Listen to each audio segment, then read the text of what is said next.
ஆகா, இந்த 3 டீமோட ஃபினிஷர்ஸ் மட்டும் பேட்டோட நிற்கிறத பார்த்தாவே பந்தே நேராக சிக்ஸுக்கு போயிடும் போல். எந்த 3 டீமை பற்றி பேசுகிறேன்னு உங்களுக்கே தெரியும். நம்ம ஏற்கனவே எம்ஐ, ஆர்சிபி, சிஎஸ்கே இந்த 3 டீமோட டாப் ஆர்டர்ஸ் எப்படி இருக்குன்னு பார்த்துட்டோம். இப்போது இந்த 3 டீமோட ஃபினிஷர்ஸ் எப்படி இருக்காங்கன்னு பார்க்க போகிறோம். முதல்ல நம்ம எந்த டீமை பார்க்குறது? போன தடவை நம்ம ஆர்சிபிலேருந்து ஆரம்பித்ததுனால இந்த தடவை நம்ம பங்காளிட்டேருந்து ஆரம்பிக்கலாம். மும்பை இந்தியன்ஸ் எப்பொழுதுமே கடப்பார பேட்டிங் லைனப் வச்சுருப்பாங்க. அவங்க டாப் ஆர்டர் ரொம்ப ஸ்ட்ராங்காக இருக்குன்னா அதுக்கு கொஞ்சம் கூட சளைச்சது இல்லாமல் இருக்குது அவங்க ஃபினிஷிங் லைனப்பில் ஃபஸ்ட்டு யார் வரான்னு பார்த்தா எம்ஐயோட கேப்டன் தான் வராரு. ஹர்திக் பாண்டியா T20 வேர்ல்டு கப்லேருந்து நல்லா ஃபார்மில் இருக்கார். பேட்டிங்லேயும் சரி பவுலிங்லேயும் சரி ரெண்டுத்துலையுமே கலக்குவார்னு நினைக்கிறேன். அடுத்து ரூதர்ஃபோர்ட் இல்லைனா வில் ஜாக்ஸ், இவங்க 2 பேரில் யாருக்காவது ஒரு ஆளுக்கு வாய்ப்பு கிடைக்கும்னு நினைக்கிறேன். இந்த 2 பேரில் எனக்கு தெரிஞ்சு வில் ஜாக்ஸுக்கு போகிறதுக்கு நிறைய வாய்ப்பு இருக்குது. ஏன்னா வில் ஜாக்ஸ் உங்களுக்கு பவுலிங் ஆப்ஷனும் தருவார், நல்லா ஸ்பின் பவுலராக இருப்பார். ரூதர்ஃபோர்டு உங்களுக்கு வெறும் பேட்ஸ்மேன் மட்டும்தான், அதுவும் உங்களுக்கு அவர் ஒரு 4th 5th ஆடுற ஒரு பேட்ஸ்மேன். மும்பை இந்தியன்ஸுக்கு டாப் 4 நல்லா செட்டிலாக இருக்குது. அவங்களுக்கு தேவைப்படுறது பார்த்தீங்கன்னா 5th ரவுண்ட்லேயோ 6th ரவுண்ட்லேயோ இறங்குற ஒரு ஃபினிஷர் தான். அவர் ஆல்ரவுண்டராக இருந்தால் இன்னும் பெட்டர்.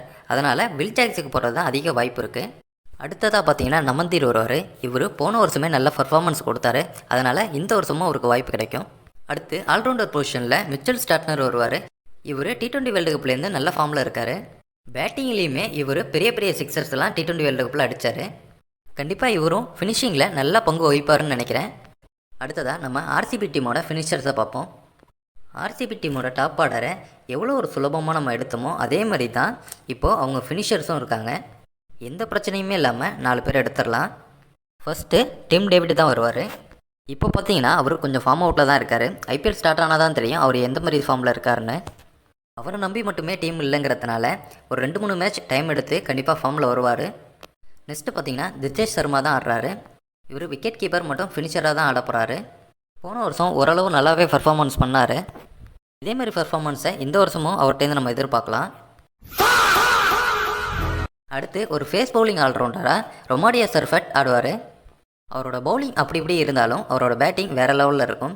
டெத் ஓவரில் அவர் க்ரீஸில் இருந்தார்னா எந்த பவுலராக இருந்தாலும் கை நடுங்கும் தாங்க. ஏன்னா போன வருஷம் அவர் செஞ்ச சம்பவம் அப்படி. கடந்த வேர்ல்டு கப்லேயும் நல்லாவே பர்ஃபார்மன்ஸ் பண்ணியிருந்தார். ஸ்பின் பவுலிங் ஆல்ரவுண்டராக குர்னல் பாண்டியா ஆடுவார். குர்னல் பாண்டியா நல்லாவே பேட்டிங் ஆடக்கூடிய ஒரு ஆல்ரவுண்டரு. வேறு ஏதாவது ஒரு டீமில் குர்னல் பாண்டியா இருந்திருந்தாருன்னா கண்டிப்பாக 5th 6th ஆடியிருப்பார். இந்த டீமுங்கிறதுனால தான் நல்ல பேட்டிங் லைனப் இருக்கிறதுனால அவருக்கு ஒரு 8th 7th வாய்ப்பு கிடைக்கிது. ஆர்சிபியோட ஸ்ட்ரென்த்தே ஃபினிஷர்ஸ் தான். அவங்களோட டாப் ஆர்டரோட ஃபினிஷர்ஸ் நல்லாவே ஸ்ட்ராங்காக இருக்காங்க. நம்மளோட ஃபினிஷர்ஸ் எப்படி இருக்காங்கன்னு பார்ப்போம். ஃபஸ்ட்டு நம்ம சிவன் துபே தான் வருவார். சிவன் துபே எப்படிப்பட்ட ஃபார்மில் இருக்காருன்னு உங்களுக்கே தெரியும்.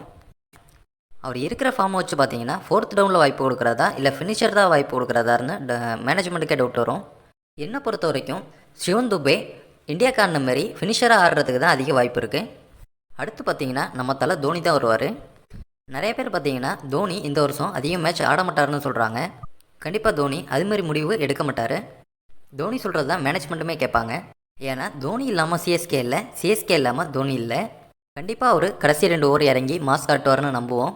அடுத்ததாக பார்த்தீங்கன்னா ஆல்ரவுண்டர்ஸாக ஓவர்டன் இல்லைன்னா ஹக்கீல் ஹுசேனுக்கு போவாங்க. பிச்சை பொறுத்து இவங்க 2 பேரில் யாருன்னு கேப்டன் அண்ட் கோச் முடிவு பண்ணுவாங்க. ஃபேஸ் பவுலிங்க்கு சாதகமான பிச்சாக இருந்தால் ஓவர்டன் ஆடுவார். அதே ஸ்பின் பவுலிங்க்கு சாதகமாக பிச்சு இருந்துச்சுன்னா ஹக்கீல் ஹுசேன் ஆடுவார். செப்பாக்கில் எனக்கு தெரிஞ்சு ஓவர்டன் தான் ஆடுவார். ஸ்லோ பிச்சர்ஸில் ஹக்கீல் ஹுசேனுக்கு போகிறதுக்கு வாய்ப்பு இருக்குது. அடுத்து பார்த்தீங்கன்னா பிரசாந்த் வீர் அண்டு கார்த்திக் சர்மா, இவங்க 2 பேரில் யாருக்காவது ஒரு ஆளுக்கு தான் வாய்ப்பு கிடைக்கும். கண்டிப்பாக அது 90% பிரசாந்த் வீராக தான் இருக்கும். ஏன்னா அவர் பவுலிங் ஆப்ஷனும் கொடுக்குறாரு. கார்த்திக் சர்மா தோனி இல்லைனா தான் அவருக்கு வாய்ப்பே. தோனி ஒரு சில மேட்ச் ரெஸ்ட் எடுத்தால் கண்டிப்பாக கார்த்திக் சர்மாவுக்கு வாய்ப்பு கிடைக்கும். கண்டிப்பாக 11ல் பிரசாந்த் வீர் ஆடுவார். இதுதான் சிஎஸ்கே டீமோட ஃபினிஷர்ஸ். 3 டீமுமே ஃபினிஷர்ஸ் ரொம்ப ஸ்ட்ராங்காகவே இருக்கிறாங்க. அதில் உங்களுக்கு எந்த டீமோட ஃபினிஷர்ஸ் ரொம்ப ஸ்ட்ராங்குன்னு தோணுதோ அதை கமெண்டில் சொல்லுங்கள். அப்படியே இந்த வீடியோவுக்கு ஒரு லைக்கை போட்டுட்டு நம்ம சேனலை சப்ஸ்கிரைப் பண்ண மறந்துடாதீங்க.